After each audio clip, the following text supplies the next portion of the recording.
আসসালামু আলাইকুম। Genesis online ইউনিভার্সিটির পক্ষ থেকে সবাইকে শুভেচ্ছা। জেনেসিস অনলাইন ইউনিভার্সিটি ধারাবাহিকভাবে ছাত্রছাত্রীদের জন্য বিভিন্ন বিষয়ভিত্তিক ক্লাস আয়োজন করে আসছে। সেই ধারাবাহিকতায় সেল ইনজুরি এবং আমাদের হিসেবে থাকি আমাদের শ্রদ্ধেয় শিক্ষক ডাক্তার সাদিকুল ইসলাম তালুকদার স্যার, প্রাক্তন বিভাগীয় প্রধান, ময়মনসিংহ মেডিকেল কলেজ। আমরা এখন সরাসরি স্যারের কাছে চলে যাচ্ছি। স্যার, আপনি ক্লাস শুরু করতে পারেন। ধন্যবাদ খালিদ আহমেদ এবং তার সাথে যারা অংশগ্রহণ করলে এই প্যাথোলজি লেকচার ক্লাসে, অনলাইন লেকচার ক্লাসে আমার লেকচার শোনার জন্য সবাইকে স্বাগতম, এবং যারা এর মধ্যেও জয়েন করবে তাদের সবাইকে আমার শুভেচ্ছা রইল। আমি এর আগে একটা ক্লাস নিয়েছি, সেটা হলো সেলুলার অ্যাডাপ্টেশন, জেনারেল প্যাথোলজি, বা এরপরই সেলুলার অ্যাডাপ্টেশন পরে সেল ইনজুরি। সেই সেল ইনজুরিটা একটা বড় চ্যাপ্টার। এত বড় চ্যাপ্টার একদিনই শেষ করা যাবে না, কয়েকদিন লাগবে। তবে একটা কথা বলে রাখি যে সেল ইনজুরি এবং ইনফ্লামেশন, এই দুইটা চ্যাপ্টার যদি ভালো করে তোমরা প্রথমে শিখে ফেলো, অন্যান্য চ্যাপ্টার তোমাদের জন্য একদম সহজ হবে। এটা হলো প্যাথোলজি গ্রামার, এই দুইটা চ্যাপ্টার, সেল ইনজুরি এবং ইনফ্লামেশন। এই দুইটা চ্যাপ্টার ভালো করে পড়ো, ভালো করে শিখো, তাহলে অন্যগুলি তোমার জন্য সহজ হয়ে যাবে। আমি শুরু করি, দেরি না করে। আমি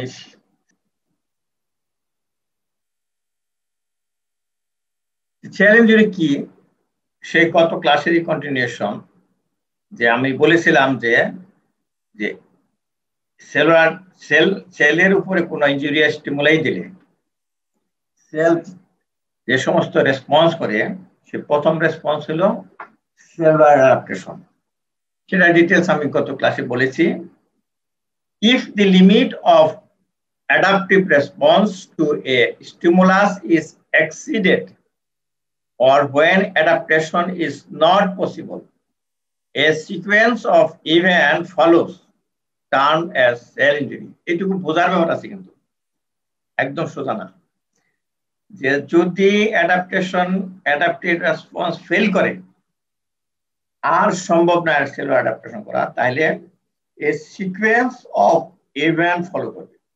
একটা কথা না, কিন্তু একটা সিকোয়েন্স অফ ইভেন্ট, একটার পর একটার পর একটার পর একটা চেঞ্জ হইতে থাকবে সেলের মধ্যে। সেই সিকোয়েন্সিয়াল ইভেন্ট গুলাই হলো sell injury. Sell injury is reversible up to a certain point, but if the stimulus persists or severe enough from the beginning, the cell reaches the point of no return and suffers irreversible cell injury and cell death. এই কথা আমি গত ক্লাসে বলেছিলাম। যে কারণে injury স্টিমুলার জন্য যে অ্যাডাপ্টেশন হলো, সেটাই যদি চলতেই থাকে স্টিমুলাসটা, অথবা প্রথম থেকেই খুব ভিগোরাসলি স্টিমুলাই দেওয়া হয়েছে, তাহলে এই সেল ইনজুরি হবে এবং সেল ডেথ হইতে পারে। এবং এখন থেকে, আজকের থেকে তুমি কল্পনা করতে থাকবে, যতদিন পর্যন্ত আমি এই সেল ইনজুরি পড়াবো, ইন্ডিভিজুয়াল একটা সেল, একটা মানে জীব, আমরা যেরকম জীব, এই সেলটাও একটা জীব। আমাদের যেমন অনেক অঙ্গ প্রত্যঙ্গ আছে, সেলের অর্গানেলি আছে, আমাদের যেরকম প্রাণ আছে, সেলেরও প্রাণ আছে। আমাদের যেরকম সেল কভার আছে, মানে বডি কভার আছে, চামড়া আছে, সেলেরও চামড়া আছে, মানে সেল ওয়াল আছে। এই এখন থেকে এই ইন্ডিভিজুয়াল একটা করে প্রাণী বা জীব মনে করতে থাকবে। রাকিব, আমার কথা কি শুনতে পাচ্ছ? জি স্যার, শোনা যাচ্ছে। হ্যাঁ, রাঁচি বলছি। হ্যাঁ, রাঁচি এবং রাকিব কাছাকাছি। স্যার শোনা যাচ্ছে স্যার। হ্যাঁ, গুড, ঠিক আছে, ধন্যবাদ। Cell death is the ultimate result of cell injury. Cell ইনজুরির আলটিমেট রেজাল্ট হলো সেল ডেথ। মানুষকে যদি মারতেই থাকি, শেষে কি হয়? মানুষ মারা যায়। বললাম যে মানুষ যেমন একটা জীব, এই সেলগুলো একটা জীব। সেল ইনজুরি দিলা, এমন ইনজুরি দিলা, ইনজুরি দিতে দিতে দিতে এক সময় সেল মারা যাবে। আর reversible cell injury, irreversible cell injury, necrosis and apoptosis are morphologic pattern of acute cell injury. Morphology মানে দেখে বোঝা যায়, দেখা যায়, আবার খালি চোখে দেখা যায়, আবার মাইক্রোস্কোপ দেখা যায়। এই দুইটা মিলে একসাথে বলা হয় মরফোলজি। মরফোলজিক্যাল চেঞ্জ হলো reversible cell injury, irreversible cell injury, necrosis, apoptosis, এগুলো হলো মরফোলজিক্যাল চেঞ্জ। আর there are other pattern of morphologic alteration such as subcellular alteration, intracellular accumulation, pathologic calcification. এগুলির আলাদা চ্যাপ্টার আছে, এগুলি আমরা পরে আলোচনা করব। এইগুলি প্যাটার্ন অফ সেল ইনজুরি। এখন গত ক্লাসে বলছিলাম যে প্যাথোলজিস্ট যখন একটা ডিজিজের প্যাথোলজি বলতে বলে তখন কি কি বলতে হয়? বলতে হবে তার কজ কি, তার মেকানিজম অফ ডেভেলপমেন্ট যেটা প্যাথোজেনেসিস সেটা কি, মরফোলজিক্যাল কি চেঞ্জ হয়, এবং ক্লিনিক্যাল কি সিগনিফিকেন্স হয় মরফোলজিক্যাল চেঞ্জ হওয়ার জন্য। এই চারটা জিনিস বলতে হবে। কিন্তু কোনো কিছু বলতে গেলে হঠাৎ করে বলতে নেই, তার আগে একটু ভূমিকা দিতে হয়, ইন্ট্রোডাকশন দিতে হয়। যেমন আমি যখন শুরু করলাম, আমি সরাসরি সেল ইনজুরিতে চলে গেলাম না, আমি সামান্য 2-4 লাইন বললাম, এটা আমার ইন্ট্রোডাকশন। আরো লম্বা করে ইন্ট্রোডাকশন দেওয়া যেত। অনেক সময় আমরা টেলিভিশনে টক শো শুনি, টক শোতে একজন আরেকজনের কোশ্চেন করে, উত্তর দেয় এইভাবে অনেকে, যে আপনি যে প্রশ্ন করেছেন এটা খুবই গুরুত্বপূর্ণ প্রশ্ন, এটাই আশা করছিলাম আমি। এই প্রশ্নটা আমাকে এর আগেও বহুবার করেছেন, বিভিন্ন জায়গায় করেছেন, আমি বিভিন্ন দেশে গেছি, বিভিন্ন জায়গায় করেছেন। এইরকম করতে করতে, ওই গল্প করতে করতে তার টাইম শেষ, বলে যে স্যার এখন আপনার টাইম শেষ হয়ে গেছে, আপনাকে আমাকে থামাতে হলো। আসল কথা কিছুই বলবো না। ইন্ট্রোডাকশন দিতে গিয়ে যদি ইন্ট্রোডাকশন দিতে দিতে 5 মিনিট শেষ করে ফেলো, তোমার 5 মিনিটের আনসার তাহলে হবে না। সামান্য একটু ইন্ট্রোডাকশন দিয়ে তারপরে শুরু করো, তার কজ কি, তার প্যাথোজেনেসিস কি, তার এই মরফোলজিক্যাল চেঞ্জ কি, তারপরে ক্লিনিক্যাল সিগনিফিকেন্স কি, তাইলে হয়ে গেল। এখন তোমরা এখন রচনা লেখো কিনা জানি না, আমি বহু বছর ওই স্কুলের পড়া পড়ি না, সেখানেও কিন্তু গুরু, ঘোড়া, টেলিভিশন, কম্পিউটার এই সমস্ত রচনা বা এসে আসলে পরে প্রথমে দিতে হয় ভূমিকা বা ইন্ট্রোডাকশন। আমাদের এই প্যাথোলজিতে কিছু ইন্ট্রোডাকশন আছে, যেটা আমি একটু আগে বললাম, এগুলো ইন্ট্রোডাকশন সেল ইনজুরি। আর এখন হবে সেল ইনজুরি কজ কি কি, এই যে আসল জিনিস আসছে। কজের মধ্যে প্রথমে আসতেছে অক্সিজেন ডিপ্রাইভেশন, অক্সিজেনের অভাব। এখন তোমরা এই করোনা মহামারী পরিস্থিতিতে তোমরা জানো যে অক্সিজেন নিয়ে খুব আলোচনা হচ্ছে, তোমরা খুব বেশি জেনে ফেলছো অক্সিজেন সম্বন্ধে, পার্শিয়াল প্রেসার অক্সিজেন, অক্সিমিটার, এই সমস্ত। তাহলে এই অক্সিজেন যদি ডিপ্রাইভ করা হয় সেলের মধ্যে, সেলে অক্সিজেন দরকার প্রতি মুহূর্তে, কিন্তু তুমি সেলে অক্সিজেন দেওয়া বন্ধ করে দিলে, তাহলে সেল ইনজুরি হবে। আর physical agent, sorry, physical agent, chemical agent, infectious agent, immunological reaction, genetic derangement, nutritional imbalance, এইগুলি হলো সেল ইনজুরি কজ। চটচটি বলে নিবে এগুলি, ডিটেলস আমি পরে বলতেছি, এখন বলবো না। তোমাদের পরীক্ষা আসে, ভাইভা ভর্তি ধরা হয়, what are the causes of cell injury, চটচটি বলবো। Oxygen deprivation, physical agent, chemical agent, infectious agent, immunologic reaction, genetic derangement, nutritional imbalance. এইভাবে থেমে থেমে এই কথাগুলি বলবে। আবার তোমাদের মধ্যে অনেকেই, বিশেষ করে মেয়েদের মধ্যে আমি অনেকে দেখি ভাইবা, আমি বহু বছর ভাইবা নিয়েছি, তো যে অক্সিজেন ডিপ্রাইভেশন করতে থাকে, এ না করে চটচটি নামগুলো বলে দেবে। আরো আছে হচ্ছে, তারপরে হচ্ছে, তারপরে হচ্ছে কেমিক্যাল এজেন্ট, তারপরে হচ্ছে হচ্ছে হচ্ছে, তারপরে হচ্ছে কি, এই যে হচ্ছে হচ্ছে, এই হচ্ছে কথাটা তোমাদের মুখ থেকে বন্ধ করে দেবে আজকে থেকে। এই হচ্ছে কথা আর বলবে না, বড় বিরক্তিকর কথা। আবার অনেক আছে, তারপরে আপনার অক্সিজেন ডিপ্রাইভেশন, আর তারপরে আপনার কেমিক্যাল এজেন্ট, এই যে আপনার আপনার এবং হচ্ছে, এগুলি না বলে যদি তোমার মুখে যদি না আসে, চুপ করে থাকবে। অক্সিজেন ডিপ্রাইভেশন, ফিজিক্যাল এজেন্ট, এই চুপ করে থাকবে, মানে মনে করার জন্য। তারপরে হচ্ছে আর আপনার, এগুলি বলবে না। অক্সিজেন ডিপ্রাইভেশন, এই যে ডিটেল বলতেছি, অক্সিজেন ডিপ্রাইভেশন হলো লস অফ ব্লাড সাপ্লাই। রক্তনালী দিয়া ব্লাড আসে, কাজেই সেই রক্তনালী ব্লাড ভেসেল বন্ধ হয়ে গেল, ব্লক হয়ে গেল, কেটে গেল, তাহলে অক্সিজেন ডিপ্রাইভেশন হবে। inadequate oxygenation of blood due to cardiorespiratory failure, heart failure, respiratory system failure, oxygen যাবে না, পাবে না, কার্ডিওরেসপিরেটরি ফেলিউর হয়ে মানুষ মারা যায়। এনিমিয়া, মানুষ মারা যায় কেন? সব সেল মারা যায়, সেলগুলাই মারা যায়, তাই মানুষ মারা যায়। এনিমিয়াতে কি হয়?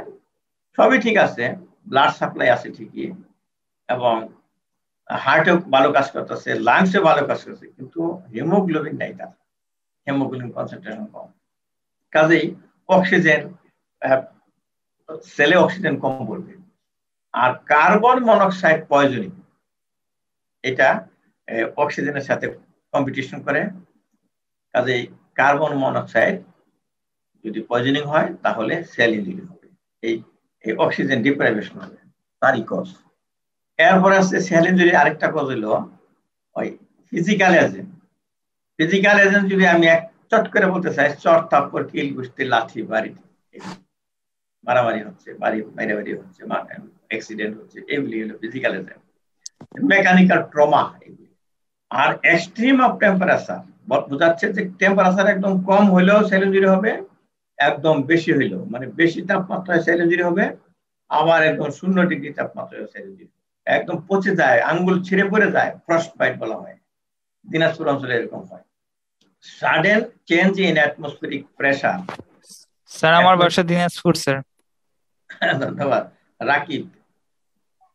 অনেক ঠান্ডা স্যার এদিক। হ্যাঁ, রাকিবের সদরে। সদরে, আচ্ছা পরে তোমার সাথে কথা বলবো, আমারে ফোন করবো পরে, বাস অনেক কথা বলবো। 8 বছর ছিলাম দিনাজপুরে, যা কষ্ট দিছে, শীতকালে শীতের কষ্ট, গরমকালে গরম কষ্ট, গরমকালে গরম বাতাস নাকটা ঢুকে, আমি যতই চেষ্টা করি, আমি ফ্যান চাললাম কাজ হবে না, বাতাসের যারা ঢুকবে ওইটা গরম, লাংস পুড়ে দেবে এরকম। আর যেদিন আমি বদলে আসলাম, আর কিছু না, আমি গরম এবং ঠান্ডার থেকে বাঁচলাম, এটা এই কথা মনে করে খুশি হলাম। আর তোমার জন্ম যখন ওখানে, তোমার না কোনো সমস্যা নেই। Sudden change in atmospheric pressure, atmospheric pressure অনেক উপরে ওঠো, বিমানে অনেক উপরে ওঠো, যদি প্রোটেকশন না দেও তাহলে তোমার সেল ইনজুরি হবে। সমুদ্রের নিচে যাও, অ্যাটমসফিয়ারিক প্রেসার সাডেন মানে চেঞ্জ হলে হবে, ডিটেলস বললাম না। আর রেডিয়েশন এনার্জি আছে, এক্স রে, গামা রে, বিটা রে, কত রকম রে আছে, এই সমস্ত রে দিয়া সেল ইনজুরি হয়। আর ইলেকট্রিক শক খাওয়া রুগী তোমরা দেখেছো, শুনেছ, ইলেকট্রিক শক খেলে যেখানে খায় সেখানে পড়ে যায়, আর শরীরে ইলেকট্রিসিটি পাস হয়, রুগীর অজ্ঞান হয়ে অনেক সময় মারা যায়, ইলেকট্রিক শক। আমি একটা ইলেকট্রিক শকের রুগী অ্যাটেন্ড করছিলাম গ্রামের প্রাক্তন মেম্বার, গিয়া দেখি তার সারা শরীরে পিটুনির দাগ, বাঁশ দিয়ে পিটাইছে। আমরা ইলেকট্রিক শক হয়েছে একটা জায়গায় ঘাড়ের মধ্যে, কিন্তু সারা শরীরে দাগ কেন বলে গ্রামের লোকেরা বলতেছে প্রায় 100-150 লোক জড়ো হয়েছে, আমরা শুকনা বাঁশ দিয়ে পিটাইছি। কেন? আমরা শুনছি যে কারেন্টে ধরলে শুকনা বাঁশ দিয়ে পিটাইতে হয়। তোমরা কি তাই বিশ্বাস করলাম? না, শুকনা বাঁশ দ্বারা তো শুকনা বাঁশ দিয়ে ছাড়াইতে হয়, কারেন্ট থেকে তার থেকে ধাক্কা দিয়ে ছাড়াইতে হয়, ওই লোকটারে পিটাইতে হয় না। কিন্তু ওরা না বুঝে পিটাইছে, তারা ইচ্ছা মতো মেম্বার সাথে পিটাইছে, তারা জীবন হয়তো সে মানুষকে পিটাইছে, ও তাকেও তাকে পিটাইছে।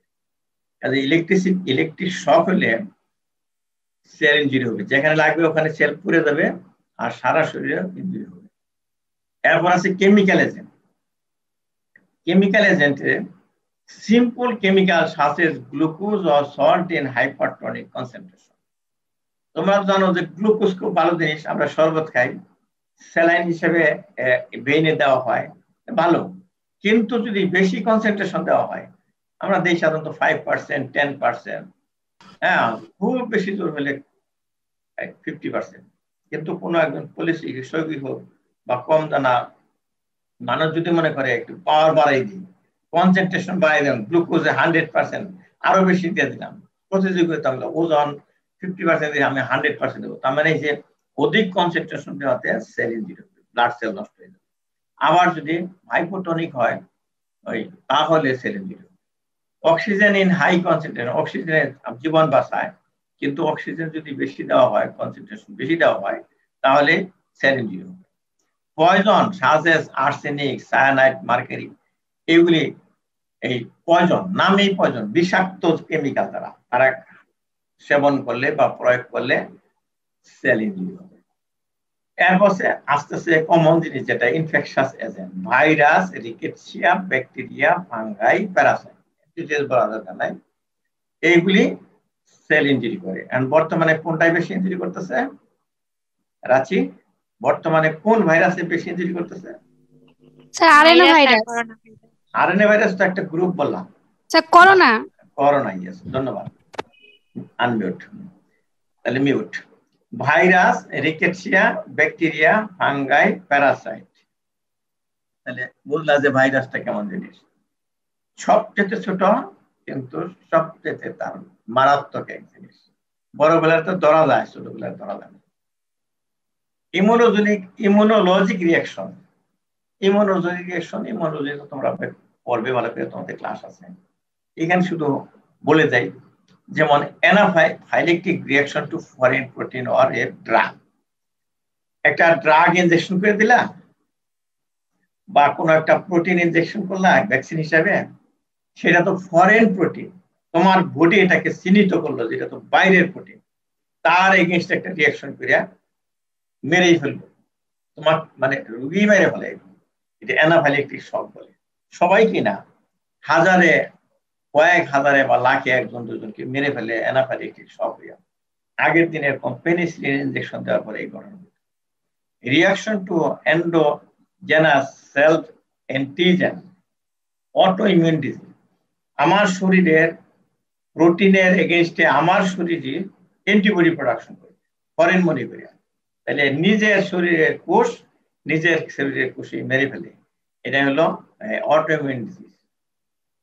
আবার জেনেটিক ডেরাজমেন্ট, আমাদের জেনেটিক ম্যাটেরিয়াল আছে ডিএনএ, সেখানে চেঞ্জ হবে, চেঞ্জ যদি হয় কোনোভাবে ইনজুরিয়াস স্টিমুলার জন্য, ডাউন সিনড্রোম হয়, sickle cell anaemia, inborn error, অনেক আছে, কয়েকটা এক্সাম্পল দিলাম, down syndrome, sickle cell anaemia, inborn error. আজকে এটা ডিটেলস বলবো না, এগুলি আলাদা ক্লাস যখন হয় তখন ডিটেলস বলা হয়। নিউট্রিশনাল ইমব্যালেন্স, নিউট্রিশন, পুষ্টি, carbohydrate, protein, fat, vitamin, mineral, এগুলি হলো, এইগুলি কম পড়লেও সেল ইনজুরি হয়, এগুলি বেশি হইলেও সেল ইনজুরি হয়। Protein, calorie deficiency, specific vitamin deficiency এবং নিউট্রিশনাল এক্সেস, যেমন অ্যাথেরোস্ক্লেরোসিস, ওবেসিটি, এগুলি কিন্তু রোগ। এই মোটা মানুষ মোটা হয়, যে খুব মোটা হয়, এগুলি কিন্তু একটা রোগ, কিন্তু এটা নর্মাল নাই। তো বলছি কজ গুলো বলে নিলাম, এখন কলেজের পরে জানি প্যাথোজেনেসিস বা mechanism of development of disease. Sell injury কিভাবে হয়, তো 4 intracellular system are vulnerable site of action of an injurious agent. Rakib unmute করো, তোমার সাথে কথা আছে। রাকিব নাই নাকি? রাকিব, আসসালামু আলাইকুম স্যার। তুমি ধরো এই অ্যানাটমি ফিজিওলজি পড়ে আসছো, তাই না? জি স্যার। নলেজ থেকে বলো, একটা মানুষকে তুমি যদি মেরে ফেলতে চাও খুব তাড়াতাড়ি, তার দুর্বল পয়েন্টে তোমাকে আঘাত করতে হবে, তাহলে কয়েকটা দুর্বল পয়েন্টের নাম বলো একে, সেখানে আঘাত করলে সে মারা যাবে। Sir heart, brain. Heart, brain, তাহলে মাথায় আঘাত করতে হবে, তাই না? হার্টে চাকু মারতে হবে, স্টাব ইনজুরি। হ্যাঁ, স্ট্যাব করতে হবে, আর মাথায় আঘাত করতে হবে। তারপরে দুইটা বস্তু, আর স্যার লাংস। লাংস, হ্যাঁ লাংস দিলে ওই অক্সিজেন বন্ধ হয়ে যাবে। এসফিক্সিয়া, ইয়েস স্যার। আচ্ছা, ভালোই বলছো। আরেকটা আছে, তার চামড়া ছেলেই ফেলে, চামড়া পুরাই হলো, বার্ন। হ্যাঁ, বার্ন করে দাও, তাহলে ওইখান থেকে ওজিং হবে, তার প্রোটিন লুজিং হয়ে মারা যাচ্ছে। তাহলে এইগুলি কিন্তু মানুষের জন্য ভালনারেবল পয়েন্ট। এখন মিউট করো। এইভাবে তুমি দেখো এই সেলেরও এরকম ভালনারেবল পয়েন্ট আছে ইনজুরি স্টিমুলের জন্য। এক নাম্বার পয়েন্ট হলো maintenance of integrity of the cell membrane. মানুষের চামড়াটা ঠিক ইনটেক্ট থাকতে হবে। হ্যাঁ, আমার এখানে আছে, আমরা একটু ইনটেকশনটা থেকে তাতে করে ঢেকে দিছি, বুঝছো? এরকম যে কোনো জায়গায় কেটে গেলে আমরা তাতে করে ব্যান্ডেজ করে ফেলি।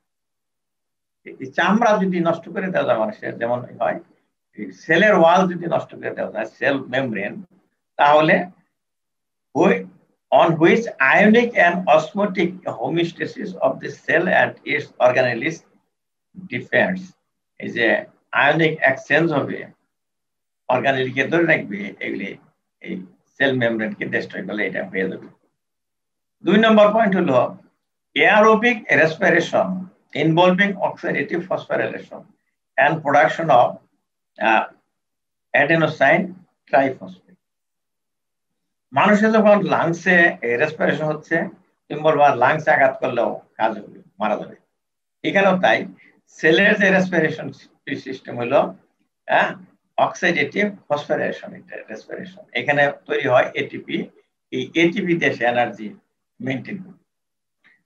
নাম্বার 3 হলো synthesis of enzymic and structural protein. সেলকে বাঁচিয়ে রাখার জন্য সবসময় 2 রকম প্রোটিন তৈরি করতে হয়, সেটা হলো স্ট্রাকচারাল প্রোটিন এবং এনজাইমিক প্রোটিন। সেলকে নির্দিষ্ট শেপে রাখার জন্য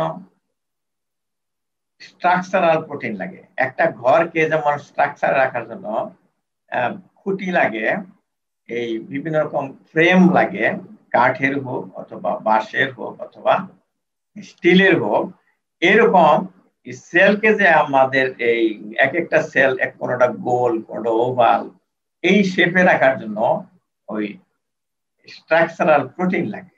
এইগুলি হলো প্রোটিন। সেইগুলি যদি নষ্ট হয়ে যায় তাহলে সেলও ইনজুরি হবে। আরেকটা হবে যে এনজাইম যদি নষ্ট হয়ে যায় তাহলে সেলে মেটাবলিজম হবে না, সেল নষ্ট হয়ে যাবে। এনজাইমিক কিন্তু একটা প্রোটিন। 3 নম্বর পয়েন্ট ছিল এটা। আর 4 নম্বর পয়েন্ট হলো preservation of the integrity of the genetic apparatus of the cell. তাহলে জেনেটিক অ্যাপারেটাসটা ঠিক রাখতে হবে। জিন যদি নষ্ট করে দেওয়া যায়, মিউটেশন করে দেওয়া যায়, সেল আর নরমাল থাকবে না, অ্যাবনরমাল হবে, মারাও যেতে পারে, অথবা মিউটেশন হয়ে ক্যান্সার হইতে পারে, টিউমার হইতে পারে, এইগুলি, অথবা রোগ হইতে পারে। Morphologic changes of the injury, morphologic changes of the cell. Morphologic changes of the cell injury become apparent only after some critical biochemical system within the cell has been deranged. তাহলে আমি যদি দেখতে চাই যে কি কি চেঞ্জ হয়েছে morphological, সেলটা ইনজুরি হইলো যে আমি একটু বায়োপসি করে দেখতে চাই, বায়োপসি করলেই দেখতে পারবো না, তার ভিতরে কিছু বায়োকেমিক্যাল চেঞ্জ অলরেডি হইতে হবে। বায়োকেমিক্যাল চেঞ্জ কি কি হয় আমি পরে ক্লাসে বলবো ডিটেলস। এই সেল ইনজুরি যখন অক্সিজেন যখন ডিপ্রাইভ করা হয় তখন সেলের মধ্যে অনেক বায়োকেমিক্যাল চেঞ্জ হয়, সেটা একটা ক্লাসে অনেক গুরুত্বপূর্ণ একটা জিনিস। সেইগুলি হইলে তখন একটা মরফোলজিক্যাল চেঞ্জ হবে।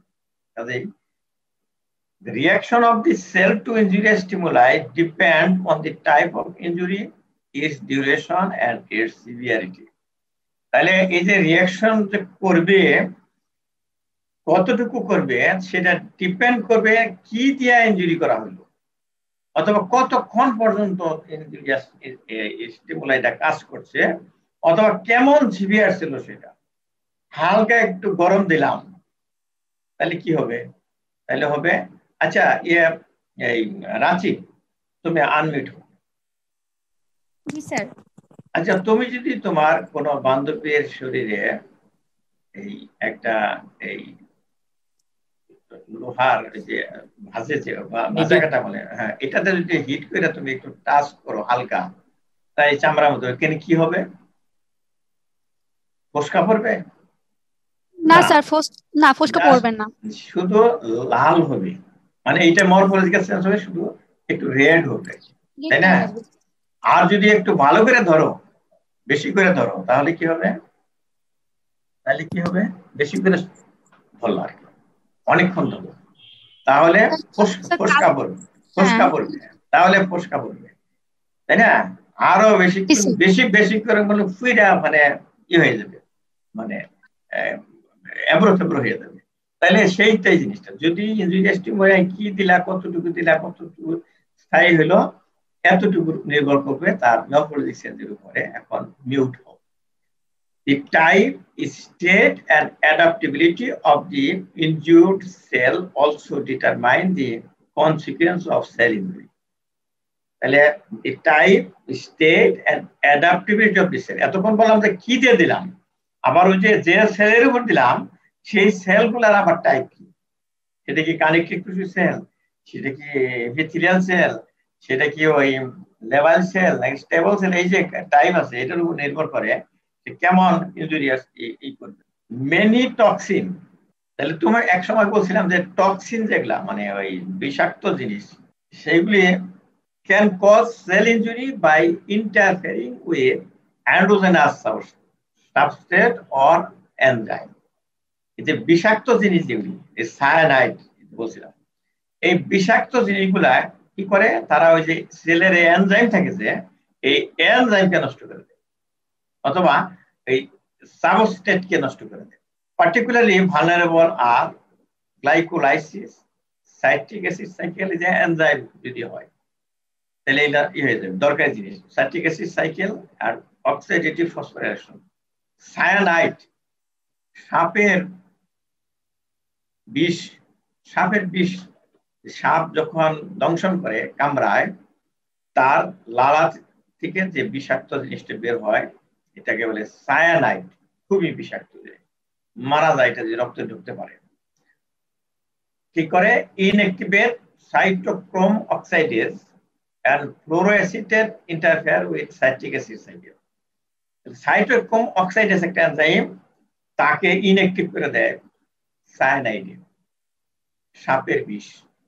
আর fluoroacetate interfere with citric acid cycle, citric acid সাইকেলে খুবই দরকার এটিপি তৈরি করার জন্য। সেইটা ফ্লোরোএসিটেট নামে যে বিষটা আছে, বিষাক্ত জিনিস, এই কাজ করে। সার্টেন অ্যানারোবিক ব্যাকটেরিয়া, কোন ব্যাকটেরিয়া আছে অক্সিজেন ছাড়াই তারা বাঁচতে পারে, সেই ধরনের ব্যাকটেরিয়া কি করে, যেমন ক্লস্ট্রিডিয়াম পারফিনজার্স, এলাবোরেট ফসফোলাইপেজ, তাদের শরীর থেকে ফসফোলাইপেজ নামে একটা এনজাইম লিবারেট করে, which attack phospholipid in cell membrane. আমি বলছি যে সেল মেমব্রেন যদি অ্যাটাক করা যায় তাহলে সেল ইনজুরি হবে। কে করে?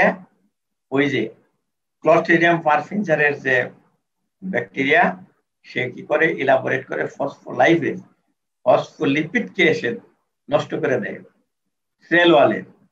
বাইলেয়ারে ফসফোলিপিড থাকে, তোমরা জানো, ফিজিওলজি পড়ে আসছো, তাহলে কেমন কাজ করে সে। দেয়ার আর 4 বায়োকেমিক্যাল থিমস, আমরা কিন্তু মেকানিজম বলতেছি, sell injury mechanism. There are 4 biochemical themes that appears to be important in the mediation of cell injury and cell death.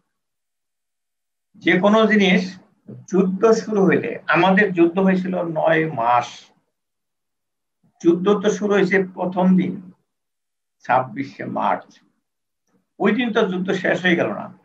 এই যুদ্ধটা মেইনটেইন করতে আমাদের 9 মাস লাগছে, অনেক ঘটনা। সেল ইনজুরি হচ্ছে সামান্য ঘটনা না, এটা এই যে বায়োকেমিক্যাল চেঞ্জ হচ্ছে, এগুলি মেইনটেইন করার জন্য ইম্পর্টেন্ট কিছু মেডিয়েটর আছে, biochemical mediator. There are 4 biochemical themes that appears to be important in the mediation of cell injury and cell death. Whatever the inciting agent, যত রকম এজেন্টই থাকুক, 4টা জিনিস ইম্পর্টেন্ট। একটা হলো oxygen and oxygen derived free radicals. এই যে oxygen এবং অক্সিজেন এটা কিন্তু বায়োকেমিক্যাল জিনিস, বায়োকেমিক্যাল কম্পোজিশন আছে, তোমরা কেমিস্ট্রিতে পড়ছো।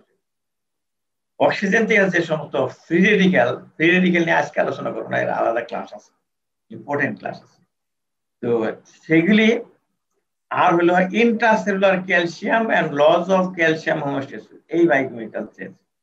ইন্ট্রাসেলুলার যে ক্যালসিয়াম আছে এবং ক্যালসিয়ামের যে হোমোস্টেসিস আছে এটা নষ্ট হয়ে যায়। আর এটিপিও একটা বায়োকেমিক্যাল সাবস্টেন্স, এটা ডিপ্লেশন হয়। আর defect in membrane permeability defect হয় মেমব্রেনের স্ট্রাকচারাল বায়োকেমিক্যাল চেঞ্জ হওয়ার জন্যই। lack of oxygen underlies the pathogenesis of cell injury in ischemia. ইস্কিমিয়াতে কি হয়, অক্সিজেনের কম হয়। Reduced activated oxygen species are important mediators of cell death in many pathologic conditions. অনেক pathological কন্ডিশনে তৈরি হয় অ্যাক্টিভেটেড অক্সিজেন স্পেসিস। তারা অ্যাক্টিভ, তারা বায়োকেমিক্যাল ঘটনা ঘটায়, ইলেকট্রন ফর্ম করে বিভিন্ন জায়গায়, সামনে ক্লাসে আসতেছে। কি তারা oxygen derive free radical. This free radicals cause lipid peroxidation, যেখানে যেখানে লিপিড আছে, সেল ওয়ালে আছে আর ওই অর্গানিলের মেমব্রেন আছে, and have other deleterious effect on cell structure. Cell স্ট্রাকচারের উপরে এই এদের ফ্রি রেডিক্যালের ধ্বংসাত্মক কর্মকাণ্ড আছে। এই ছবিটা তোমাদের রবিনসের প্যাথোলজির বই আছে, তোমরা ওটা দেখে নেবে। আর আমার নোট তো তোমাদের দেওয়াই হবে বলে শেষের দিকে বলে দেবো নোট কোথায় পাবে। সেখানে আছে, এটি প্রিন্ট আউট আছে, সেটা পিডিএফ ফরম্যাটের আমার ওয়েবসাইটে দেওয়া আছে talukdarbidi.com। দেখো আমার স্লাইডের নিচে লেখা আছে www.talukdarbidi.com। এখানে লেকচারের আন্ডারে সেল ইনজুরি আছে, সেল ইনজুরির পেজে ঢুকলে বাটন আছে download lecture handout sell injury, ওখান থেকে এটা বের করতে পারবে। আগামীকাল বের করবে, বের করে বন্ধুদেরকে দিবে, একজনে বের করবে, তারপরে ফটোকপি করে বন্ধুদের দিবে। দেখো এখানে সেই অক্সিজেন থেকে কিভাবে সেল ইনজুরি হচ্ছে, এই যে দেখা যাচ্ছে, এই যে এটা একটা ব্লাড ভেসেল, তাই না? রাঁচি আনমিউট হোক। এইটুকু তোমার কাছে কি মনে হচ্ছে দেখে? মানুষের বডির কোন অংশের কথা মনে হচ্ছে? স্যার ব্লাড ভেসেল, আর মাঝখানে স্যার থ্রোম্বাস বা কোনো একটু বাচ্চা সৃষ্টি করছে। না, আমি অঙ্গের কথা বলছি। বাস্তবে কিসের মতো মনে হচ্ছে? মানুষের কোন অঙ্গের কথা? আমি ব্লাড ভেসেলের কথা বলছি, মানুষের অঙ্গে, মেয়েদের অঙ্গের কথা বলছি। অঙ্গ আর ব্লাড ভেসেল তো এক জিনিস। এটা মনে হচ্ছে না একটা মেয়ে একটা চুরি করছে হাতে, তাই না? তাই না? এইটা তোমার মনে থাকবে মনে হয়, এই কথা বলাতে তোমার মনে থাকবে, স্যারে বলছিল চুরি কথা। তুমি যেহেতু মেয়ে তোমাকেই বললাম, কিন্তু আসলে তুমি ঠিক বলছো। এখানে একটা থ্রম্বোসিস হইয়া, থ্রম্বাস হইয়া এটা অক্লুশন হয়েছে। তাহলে কি হইলো? অক্সিজেন ইস্কিমিয়া হইলো। ইস্কিমিয়া হওয়ার জন্য অক্সিজেন আসতে পারলো না, এক নম্বর কথা। দুই নম্বর কথা হলো, এই অনেকগুলা কারণ, inflammation, oxygen toxicity, chemical agent, reperfusion injury, তারপরে এজিং, রেডিয়েশন, সব কিছু ক্ষেত্রে অক্সিজেন, যে মূল্যবান অক্সিজেন, সেখান থেকে ফ্রি রেডিক্যাল তৈরি হবে, অ্যাক্টিভেটেড অক্সিজেন স্পেসিস। তিনটা তার নাম।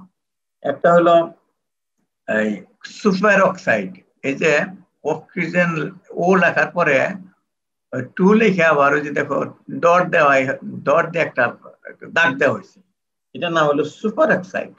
এটা নর্মাল অক্সিজেন না, এটা নাহলে থাকতো না, একটা ই কম আছে, ইলেকট্রন কম আছে। আর হাইড্রোজেন পারঅক্সাইড, ওয়াটার হয়তো যদি H2O থাকতো, কিন্তু অক্সিজেন আছে দুইটা, কাজে এটা নর্মাল না, এটা হলো অ্যাবনর্মাল জিনিস। অক্সিজেনতে তৈরি হয়েছে, কাজে এটার নাম হলো অক্সিজেন দ্বারা ফ্রি রেডিক্যাল, নাম হচ্ছে হাইড্রোজেন পারঅক্সাইড। তোমরা যে আমাদের বাথরুমে আমরা যে হারপিক ব্যবহার করি, ছিটিয়ে দিলে ফেনা ওঠে, এটা জীবাণু ধ্বংস করে এই হাইড্রোজেন পারক্সাইডে। ওটাও জীবাণু তো একটা সেল, জীবাণুকে নষ্ট করে। তো এই হাটে বাজারে ওই রেল স্টেশন দেখবা এই কবিরাজরা কানের ভিতরে ড্রপ দেয়, কানের ভিতরে ফেনা হয়, তারপর পরিষ্কার করে দেয়, কান পরিষ্কার করে। এটা আসলে হাইড্রোজেন পারক্সাইড। তো এক হিসাবে কিন্তু পরিষ্কার করে কানের যে জীবাণুগুলো আসলে মেরে ফেলে। তারপরে হাইড্রোক্সিল রেডিক্যাল, এটা হলো হাইড্রোক্সিল OH+, হাইড্রোক্সিল রেডিক্যাল, এগুলি সবই করে কি এই সেল ইনজুরি করে। ক্যালসিয়াম, ক্যালসিয়াম একটা chemical substance. Normally, concentration of cytosolic free calcium is lower than extracellular calcium. এখান থেকে মনে রাখো যে নরমালি কি করে, concentration of cytosolic calcium, free calcium, সেলের যে সাইটোসোল তার মধ্যে ওই ফ্রি ভাবে থাকে, কোনো কিছুর সাথে লেগে থাকে না, এই ক্যালসিয়াম থাকে কম দেন এক্সট্রাসেলুলার ক্যালসিয়াম। মানে সেলের বাইরেও তো ফ্লুইড আছে, এক্সট্রা সেলুলার ফ্লুইড, সেই ফ্লুইডের ক্যালসিয়াম আর সেলের ভিতরে সাইটোসোলিক ক্যালসিয়ামের মধ্যে ডিফারেন্স আছে, কনসেন্ট্রেশন ভিতরে থাকবে কম। এমসিকিউ কোশ্চেন আসে কিন্তু, এখন মনে রাখবে এটা কোথায় বেশি কোথায় কম, হ্যাঁ বা না ভুল লিখতে পারে, ওই যে ট্রু ফলস। তাহলে ভিতরে থাকবে কম, বাইরে থাকবে বেশি নরমালি। তাহলে এই যে তোমরা জানো সলিউশনে সমসত্ব হইতে চায়, সমান হইতে চায়, কোনো একটা কেমিক্যাল সাবস্টেন্স যদি কোনো ফ্লুইডে দেওয়া হয় তাহলে সে সমানভাবে সলিউশনে থাকতে চায়।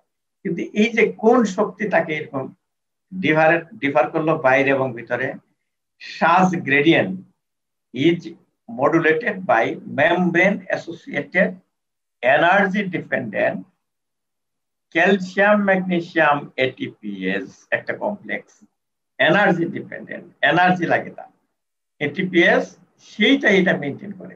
তাহলে এইটাকে ধরে রাখার জন্য শক্তির প্রয়োজন হয়। এই যে ক্যালসিয়ামকে বাইরে বেশি ভিতরে কম, এটা মেনটেন রাখতে হবে নরমালি।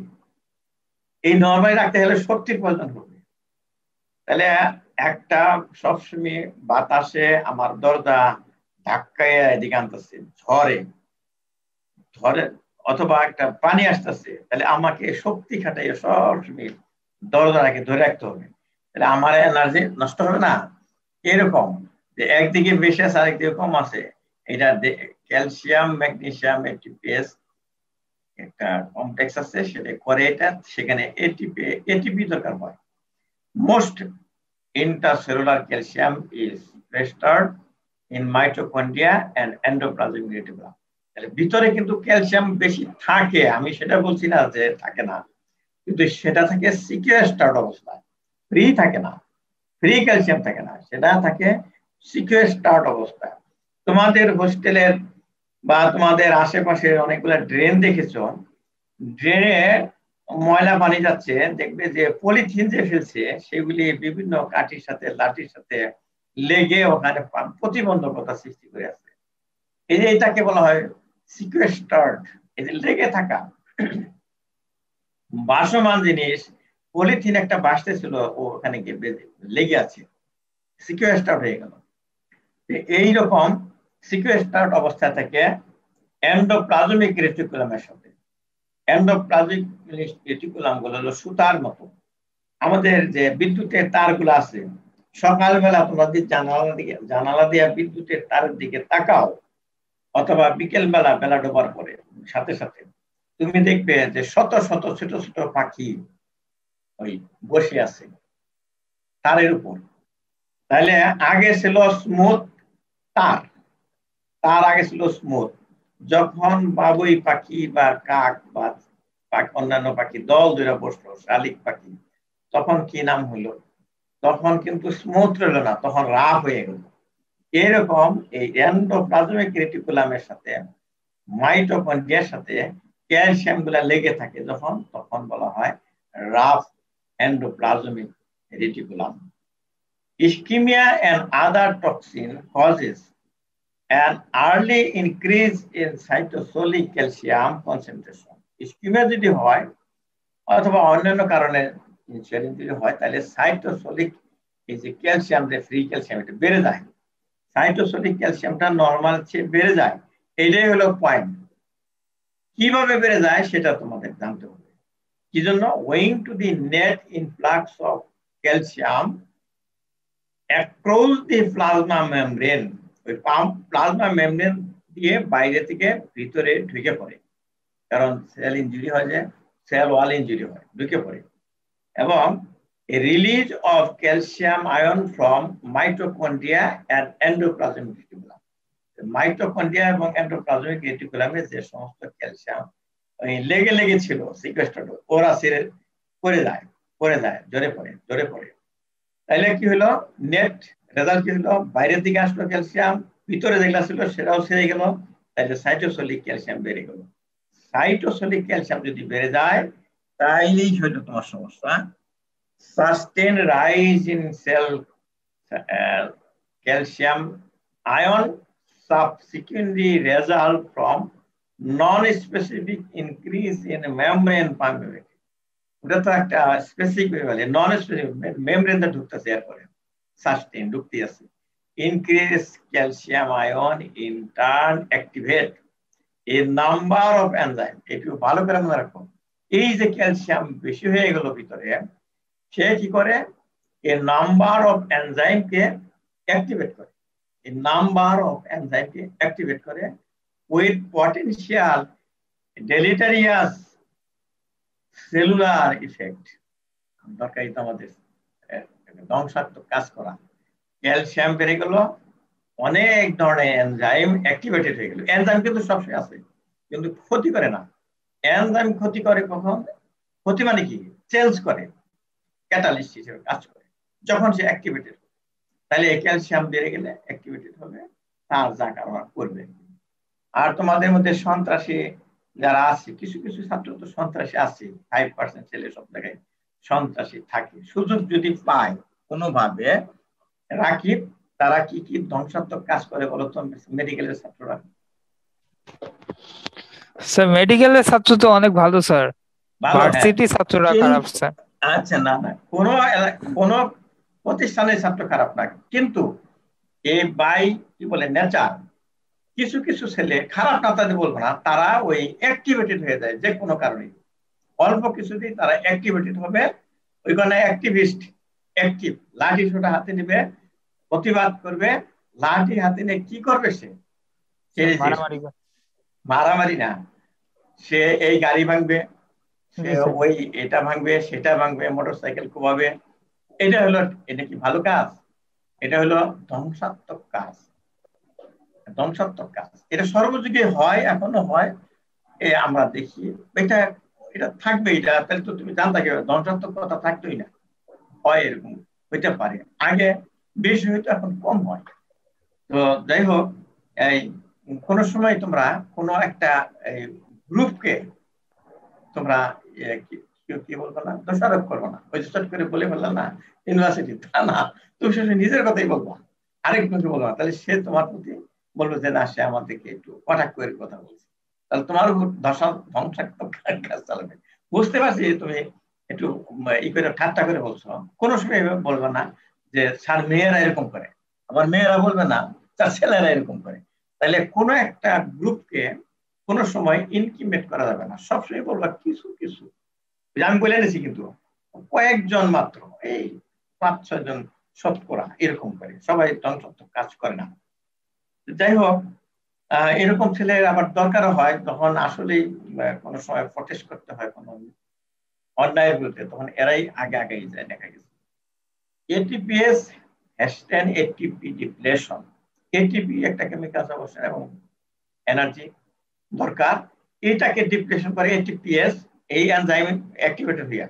আর এন্ডোনিউক্লিয়াস একটা এনজাইম, এই অ্যাক্টিভেটেড করছে ক্যালসিয়াম, সে কি করে? ক্রোমাটিনকে টুকরা টুকরা করে। ক্রোমাটিন তো সুতার মতো, ক্রোমাটিন গুলো হলো সুতার মতো, এটাকে এন্ডোনিউক্লিয়াস টুকরা টুকরা করে দেয়, তাহলে সেল ইনজুরি হবেই। এইখানে একটা চিত্র আছে, ফিগার নাম্বার 2 লিখছি, source and consequence of the increased cytosolic calcium in cell injury. এই যে আমি যেগুলো বলছি সেইগুলি এখানে দেওয়া আছে, যে ক্যালসিয়াম বাইরে দিয়ে ঢুকতেছে, এন্ডোপ্লাজমিক রেটিকুলাম থেকে আসতেছে, মাইটোকন্ড্রিয়াতে আসতেছে, সাইটোসিস হলে ক্যালসিয়াম বেড়ে গেল, এন্ডোনিউক্লিয়াস অ্যাক্টিভেটেড হলো, এই নিউক্লিয়াসটাকে ধ্বংস করলো। আর এছাড়া করতেছে কি, ফসফোলাইপেজ সেল ওয়াল ধ্বংস করলো, ফসফোলাইপিডকে, এটিপিএস ডিক্রিজ করলো এটিপি, আর প্রোটিএস করলো কি, প্রোটিন এই করলো, যে স্ট্রাকচারাল প্রোটিন, এনজাইম প্রোটিন নষ্ট করে দিল। এগুলো আগে বলা হয়েছে। এটিপি বলছিলাম ক্যালসিয়াম, অক্সিজেন, এটিপি, সেই এটিপি কথা বলছি।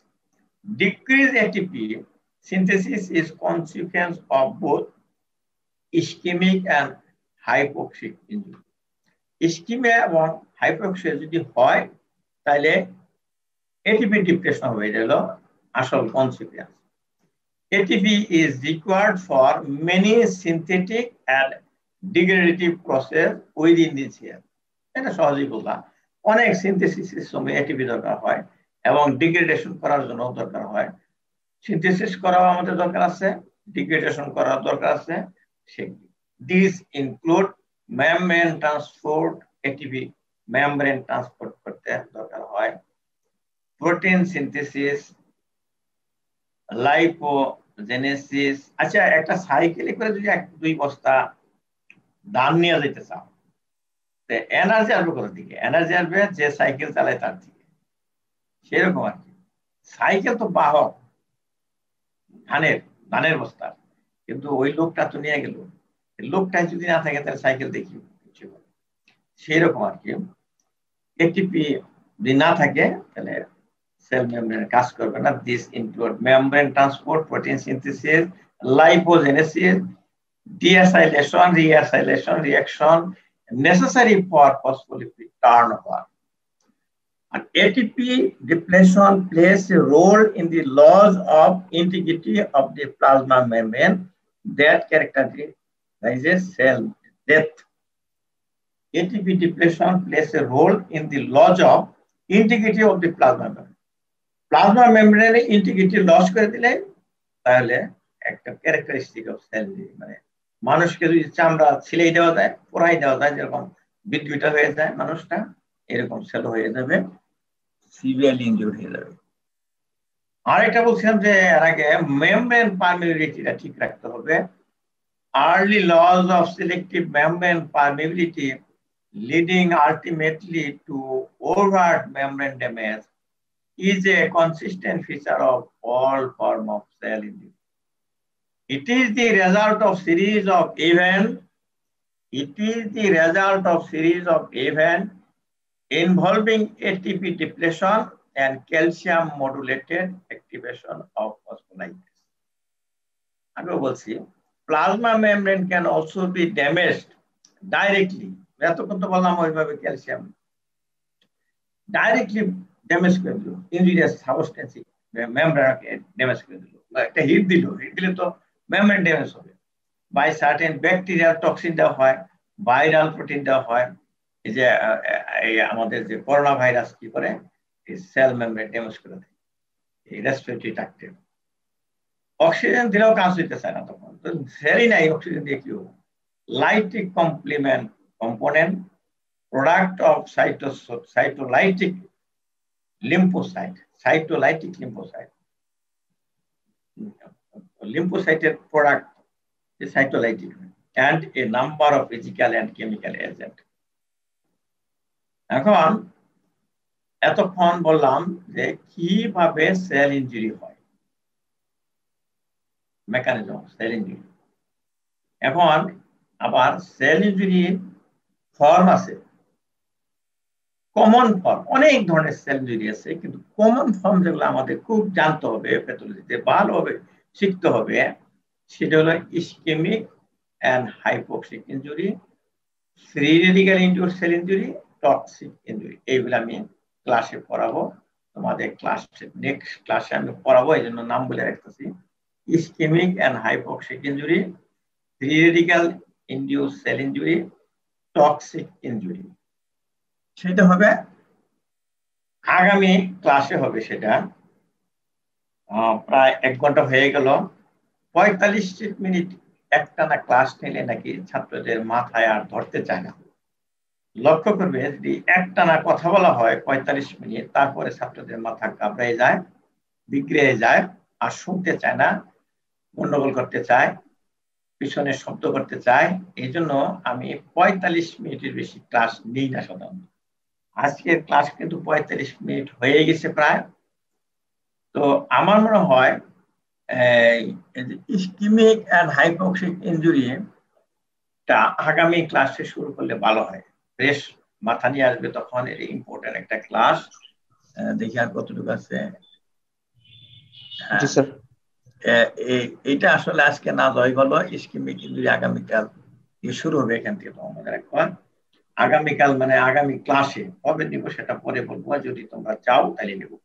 আর আমি যা সুস্থ থাকি ইনশাল্লাহ স্যার ঈদের পরে হয়তো। ঈদের পরে এইরকম টাইমে আমি ক্লাস নিলে ভালো হয়। এই শুক্রবারে রাত 7:30টার পরে, মাগরিবের নামাজ পড়ে একটু চা খেয়ে বসলাম, এটা ভালো হয়। তো জি স্যার। আমি তোমাদের নোট কোথায় পাওয়া যায় এটাকে আমাকে বলতে হবে আবারও নাকি? স্যার আমরা যখন এই ক্লাসটা আবার আপলোড করব আমাদের ইউটিউব চ্যানেলে, তখন স্যার এটা আমরা সাথে স্যার আপনার ওয়েবসাইট লিংকটা আমরা অ্যাটাচ করে দিব। আচ্ছা, যে ওখানে আপনার চাইলে যারা স্টুডেন্ট চায় তারা অবশ্যই নোটটা কালেক্ট করতে পারবে। ঠিক আছে, আমি তোমাদের ধন্যবাদ দিচ্ছি যে তোমাদের এই গ্রুপে ক্লাস নেওয়ার পরে আমার ইউটিউব চ্যানেল সাবস্ক্রাইবার হঠাৎ করে অনেক বেড়ে গেছে। আমার যেখানে আগে এই 6-7 ঘন্টা ভিউ হইতো প্রতিদিন, এখন 11-12-13 ঘন্টা করে প্রতিদিন এভারেজে ভিউ হচ্ছে।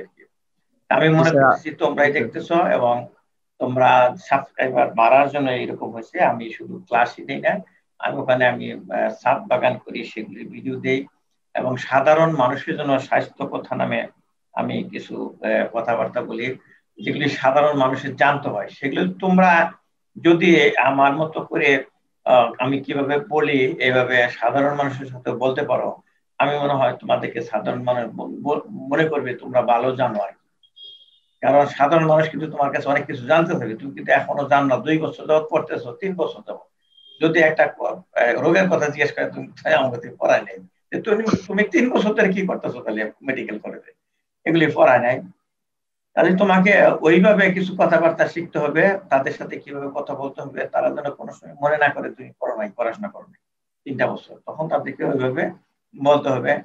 এবং আমি কিভাবে এই পাবলিকের জন্য কথাবার্তা বলি সেগুলো তুমি শুনে তুমি আমার কাছ থেকেও কিছুটা আইডিয়া নিতে পারো যে পাবলিকের সাথে কিন্তু কথা বলতে হবে। পাবলিক আমাকে বহু পাবলিক চেনে এবং আমাকে সারা দেশ থেকে মানুষ আমার সাথে ফোনে কথা বলে তাদের রোগীদের সুখ দুঃখের কথা আমাকে জানায়, মনে করতেছে যে আমি তাদের বন্ধু। এরকম আমি মনে করি রোগীদের বন্ধু হও। এই তুমি পড়াশোনা করে তুমি অস্ট্রেলিয়া চলে যাবে, আমেরিকা চলে যাবে, এটা আমরা চাই না, এবং আমাদের এরকম ডাক্তারের এমন দরকার নেই।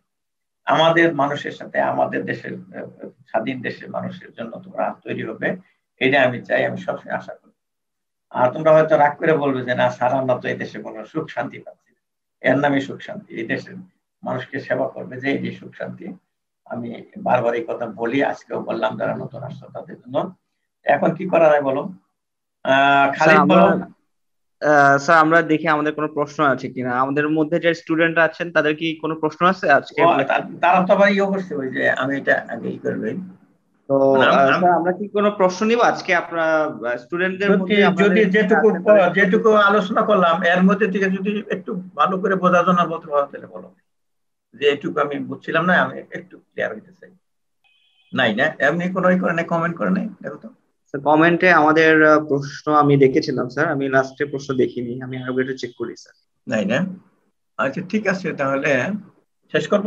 ধন্যবাদ সবাইকে। জি স্যার, আমরা মনে হয় যে আজকে আমাদের আর কোনো প্রশ্ন নেই, সেক্ষেত্রে মনে হয় আজকে ক্লাসটা আমরা স্যার এখানেই শেষ করতে পারি। ঠিক আছে, ধন্যবাদ সবাইকে। আবার তোমরা আসো, সবাইকে নিয়ে আসো। জি স্যার, আপনাকে অনেক ধন্যবাদ। এবং যারা ক্লাসে অংশগ্রহণ করেছিলেন আমাদের সাথে জুম লিংক এবং লাইভে, আপনাদের সবাইকে জেনেসিস অনলাইন ইউনিভার্সিটির পক্ষ থেকে ধন্যবাদ। আসসালামু আলাইকুম। ওয়া আলাইকুম আসসালাম।